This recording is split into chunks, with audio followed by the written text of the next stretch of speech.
Début 2026, le Sénégal est à un véritable carrefour. D'un côté, on a une vision économique hyper ambitieuse, tournée vers l'avenir. Et de l'autre, des crises sociales bien réelles, profondes, qui secouent le pays maintenant, tout de suite. C'est dans cette tension qu'on va plonger pour comprendre ce qui se joue au Sénégal aujourd'hui. Ce titre, il est brutal. Il vient de la presse sénégalaise et il donne tout de suite le ton. Avant même de parler de chiffres, de politique, il faut sentir cette atmosphère. Une crise très grave a éclaté. Et pas n'importe où, au cœur même de l'université, là où se forme l'élite du pays. Allez, commençons par le côté lumineux, par les ambitions. Le nouveau gouvernement a mis sur la table un programme économique vraiment costaud, une sorte de grande feuille de route pour transformer le Sénégal. Et voilà le chiffre qui incarne cette ambition, le budget total prévu pour 2026. Ça peut paraître abstrait, mais c'est un montant absolument colossal. Ça montre une volonté très claire de l'État d'investir massivement, de passer à la vitesse supérieure. Ce qui est vraiment dingue, c'est l'augmentation. Le gouvernement s'attend à plus de 23% de recettes en plus en une seule année. C'est énorme.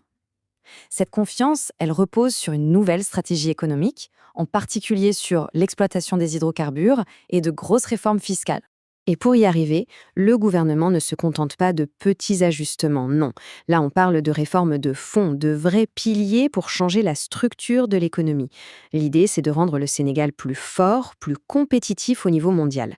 Bon, tout ça, c'est la vision, le plan, mais pendant qu'on dessine ce futur radieux, la réalité, elle, frappe à la porte. Et elle frappe fort. Loin des tableaux Excel, le monde universitaire sénégalais s'embrase et ça révèle des fractures très, très profondes. Retenez bien cette date. Le 17 février, c'est le jour où tout bascule. C'est le début d'un vrai bras de fer entre les étudiants et les autorités. Un mouvement qui va complètement paralyser l'enseignement supérieur et qui va devenir la première grosse crise sociale pour le gouvernement. Cette chronologie, elle montre bien l'escalade, l'engrenage infernal. On passe de la fermeture d'un campus à l'arrestation de leaders, puis au drame absolu, la mort d'un étudiant.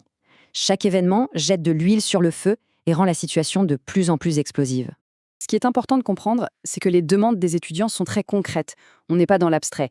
Ils demandent la justice pour leurs camarades, la vérité sur un drame, et tout simplement que l'État tienne ses promesses en payant les bourses. C'est direct, c'est tangible. Alors, face à cette colère qui montre, comment le pouvoir a-t-il réagi ?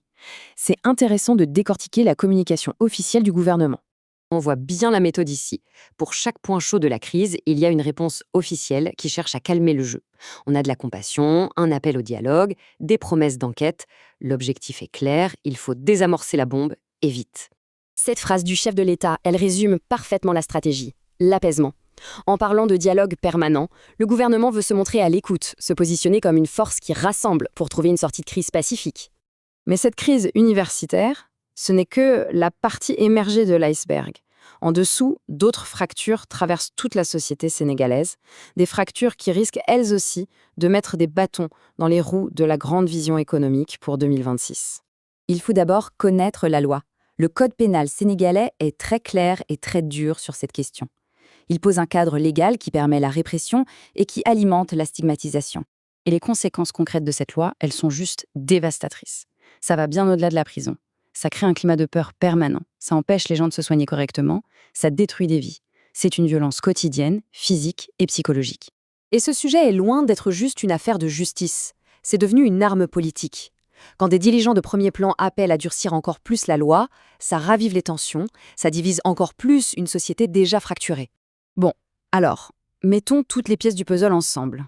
D'un côté, ce grand plan économique, plein de promesses.